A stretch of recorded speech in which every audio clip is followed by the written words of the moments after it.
Most people imagine Christianity as a single, unbroken tradition, but that's a myth shaped by later winners of ancient debates. For the first 3 centuries, there wasn't one Christianity. There were many. Dozens of groups, each with their own beliefs, texts, and visions of Jesus, competed for followers.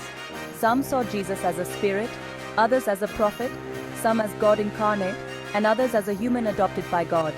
These weren't minor disagreements. They were fundamental clashes about the nature of God, Jesus, and salvation. Each group claimed to possess the true message of Jesus. This diversity is what we call the lost Christianities, traditions that were later suppressed. Eventually, one group, the Proto-Orthodox, gained power and declared all others heretical. They decided which books became the Bible and which beliefs were correct. Their victory wasn't inevitable or purely theological. It was about politics, influence, and timing. Understanding this lost world reveals that faith's history is a human story, full of conflict and conviction. The questions early Christians asked about authority, meaning, and truth are still with us today. By exploring these lost paths, we see how Christianity was shaped by debate and struggle. We can appreciate the voices that were silenced and the roads not taken. This isn't about losing faith. It's about discovering a richer, more complex origin story. The journey into early Christianity is a journey into the heart of human searching, and it's a story that still matters. After Jesus' death, his followers formed diverse communities across the Roman Empire. Jewish Christians, or Ebionites, saw Jesus as a human Messiah and insisted on following Jewish law. Pauline Christians, following Paul, believed faith in Jesus' resurrection, not Jewish law, was the key to salvation, opening the movement to Gentiles. This sparked fierce conflict between Jewish and Pauline Christians. Docetists, influenced by Greek thought, claimed Jesus was a divine being who only appeared human. He didn't really suffer or die. Gnostics, a broad movement, believed in secret knowledge passed from Jesus, teaching that the material world was a prison created by a lesser God. For Gnostics, salvation meant awakening the divine spark within and escaping the material world. Each group wrote its own texts and offered radically different paths to enlightenment. These competing visions battled for centuries, shaping the early Christian landscape. The diversity was not a weakness, but a sign of spiritual creativity. The struggle for supremacy was fierce and often bitter. Ultimately, only one vision would become orthodox, but the others never truly disappeared. Their legacy still echoes in the questions we ask about faith today. For centuries, Christianity was a minority faith, fragmented and sometimes persecuted. Everything changed with Emperor Constantine. After claiming a vision before battle, Constantine embraced Christianity and made it the favored religion of the empire. He wanted unity, but Christians were deeply divided, especially over whether Jesus was fully God or a created being. To settle this, Constantine called the Council of Nicaea in 325 CE. Bishops from across the empire gathered, and under imperial pressure, they condemned the teachings of Arius and declared Jesus of the same substance as God.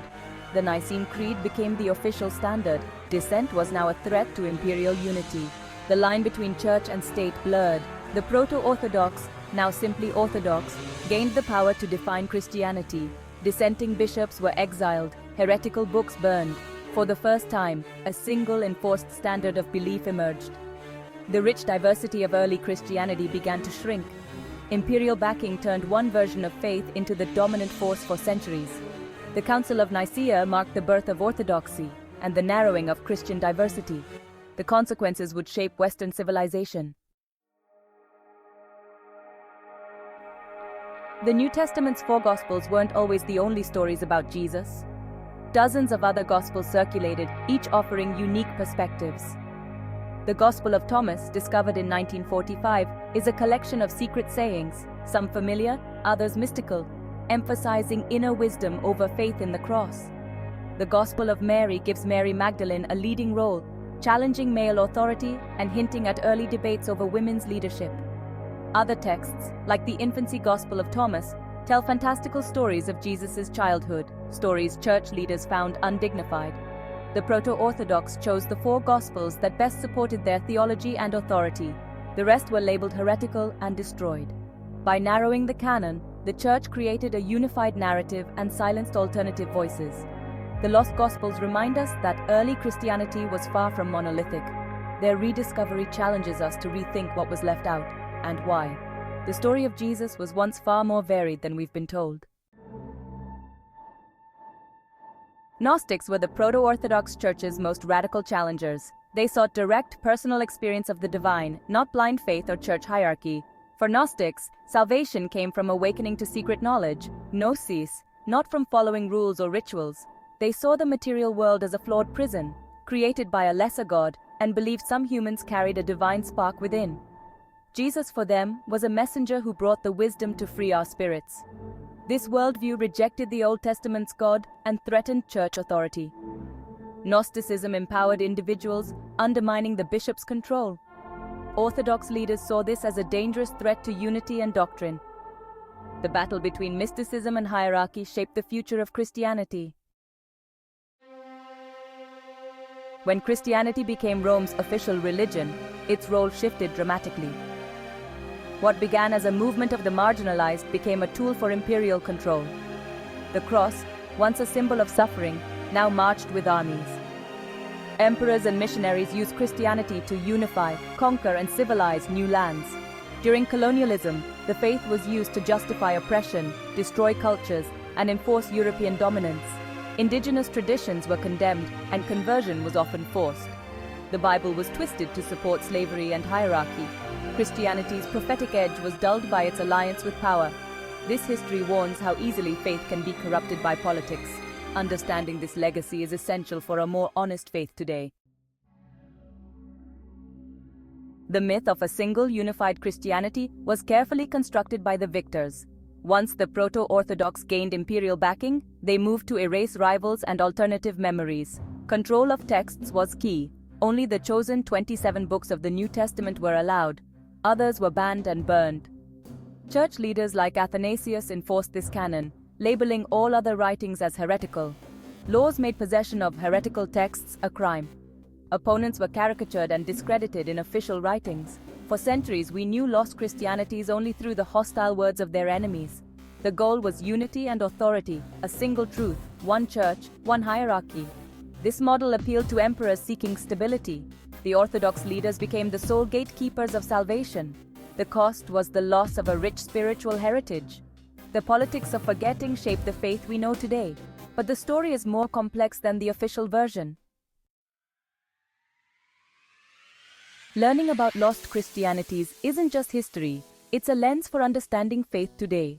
It validates doubts and questions, showing they're part of a long tradition. It reveals that Christianity's one true church was a political creation, not an original fact. For believers, this history encourages humility and openness to other perspectives. It challenges us to focus on core ethical teachings, not rigid boundaries. It exposes how religion can be used for oppression and calls us to resist that. Rediscovering this history empowers us to explore, question, and find our own meaning. It reminds us that faith is dynamic, not static. The diversity of early Christianity enriches everyone's search for truth. This hidden history belongs to all of us. For centuries, the voices of lost Christianities were silenced, gospels burned, communities scattered, ideas distorted. But history isn't sealed forever. Recent discoveries like the Nag Hammadi Library have brought these voices back. Now we can read the words of the Gnostics, hear Mary Magdalene teach, and ponder the secret sayings of Jesus. These texts reveal a world of spiritual creativity and courage. Scholars and seekers are piecing together a new, more accurate history, one that celebrates diversity. The rediscovery comes at a time when many crave authentic, personal spirituality. Ancient ideas about inner wisdom, the divine feminine, and questioning authority resonate today. The lost voices invite us into a richer, more complex conversation about faith. They remind us that spiritual inquiry can never be fully extinguished. The story of Christianity is bigger, bolder, and more human than we ever imagined. And now, those lost voices are finally being heard again.